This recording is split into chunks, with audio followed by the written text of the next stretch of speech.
이게 파킨슨 병에 의한 증상인지 아니면 약에 의한 부작용인지 이거를 굉장히 혼란스러워하는 분들이 계시는데요. 이제 그거를 판단할 수 있는 방법은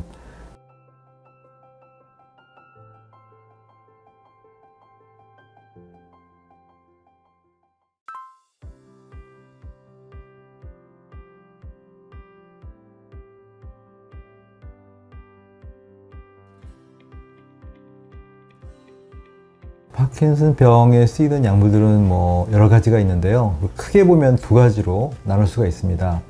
이 효현제와 도파민제인데요. 효현제라는 것은 말 그대로 효과를 올려주는, 그러니까 도파민의 어떤 활성을 올려주는 그런 보조 역할, 보조제 이렇게 생각할 수도 있는데요. 몸에 있는 도파민의 대사 쪽에 어떤 작용을 해서 도파민의 활성을 올려준다 이렇게 생각하시면 될 것 같고요. 도파민제는 우리가 레보도파라는 그런 도파민 전구물질, 도파민의 재료물질이 있습니다. 그것이 주된 성분으로서 실제로 그것이 체내에 투입이 됐을 때 도파민의 역할을 대신할 수 있는 거죠. 그렇게 이제 도파민제를 직접 투여하는 그런 도파민제가 있습니다. 그래서 보통 우리가 이제 처음엔 효연제 위주로 처방이 이루어지다가 이제 단계적으로 도파민제를 쓰는 경우들이 많고요. 아니면 이제 환자의 어떤 증상 상태에 따라서 초반부터 도파민제를 쓰기도 합니다.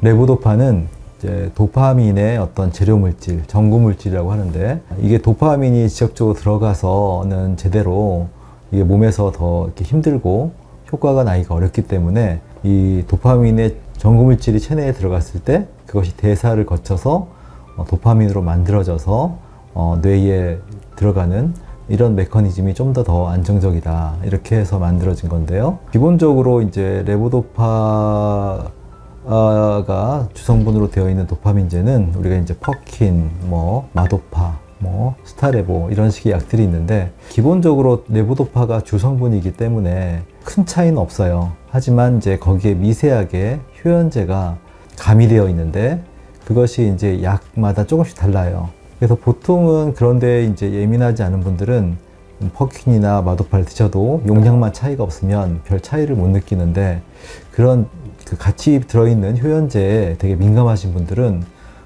퍼킨에서 마도파로 바꾸니까 굉장히 효과가 좋다랄지 아니면 반대로 굉장히 힘들달지 이런 식으로 반응이 되게 높게 나옵니다. 그러니까 반응이 되게 민감하게 나옵니다. 보통 일반적이진 않기 때문에 의사분들은 그걸 간과하기 쉬운데, 본인이 그 차이를 크게 느낀다면은 어떻게든 그걸 잘 이렇게 설명을 해서 자기한테 맞는 약을 드시는 것도 필요하다고 봅니다.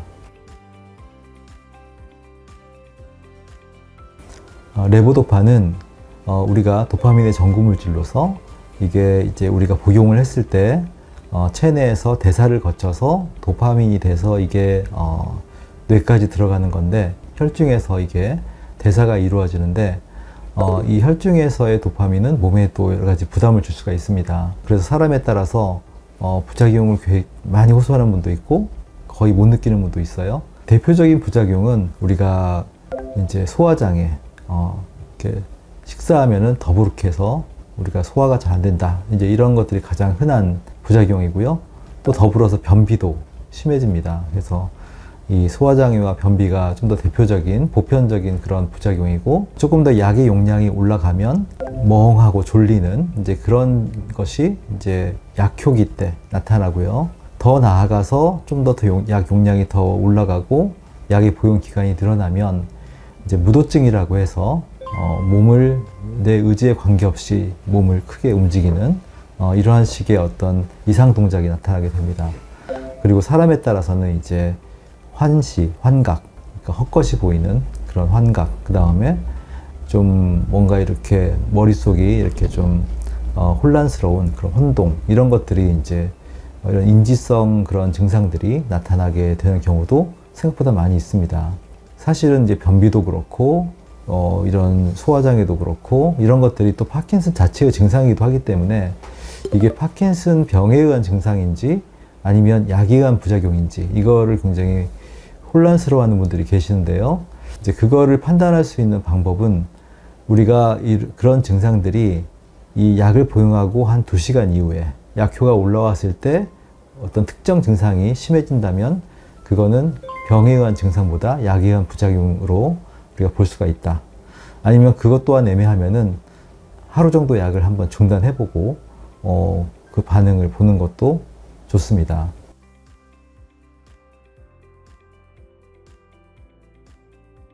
레보도파를 복용하기 시작하면 이제 레보도파의 그 효과를 크게 느끼는 분들은 약의 의존도가 생기기 때문에 약을 줄이거나 중단하기는 좀 쉽지 않습니다. 대부분 다 약을 복용을 시작하면 지속할 수밖에 없고, 나아가서 이제 내성이 쌓임으로써 그로 인해서 약의 용량을 올려야 되는 이제 그런 단계를 밟아가게 됩니다. 그래서 약을 줄이거나 약을 중단하는 것은 현실적으로 좀 어려운데요.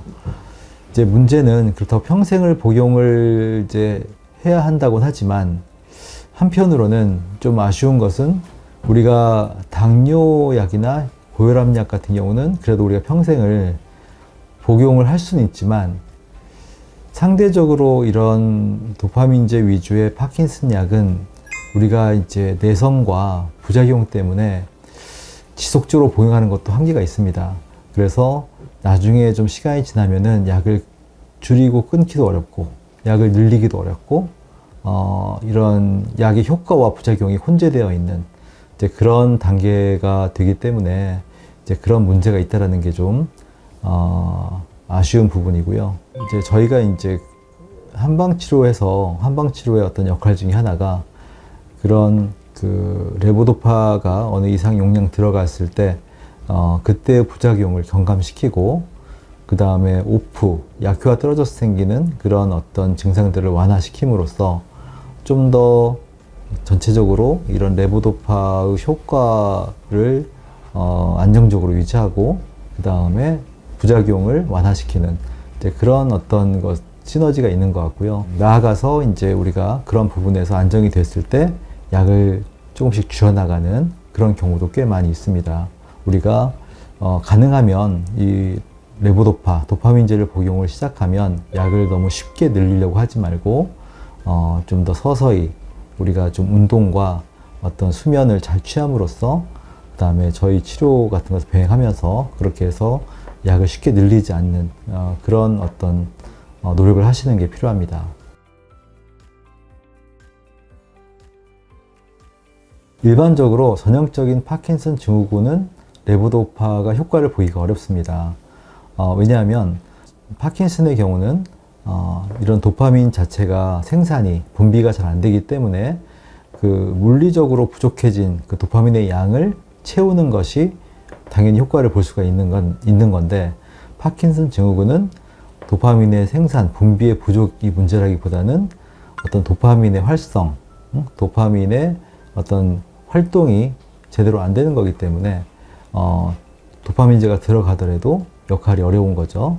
그래서 우리가 파킨슨 증후군에는 아예 도파민제를 처방을 하지 않는 경우도 있습니다만, 사람에 따라서는 이게 파킨슨 증후군이라 하더라도 뭔가 파킨슨성이 혼재되어 있는 경우가 있고, 일부는 또 이렇게 도파민이 분비가 떨어지는 분들이 계시기 때문에 파킨슨 증후군 쪽에가 우세한 그런 분들이라 하더라도 실제 도파민제를 썼을 때 효과를 보는 경우도 꽤 많이 있습니다.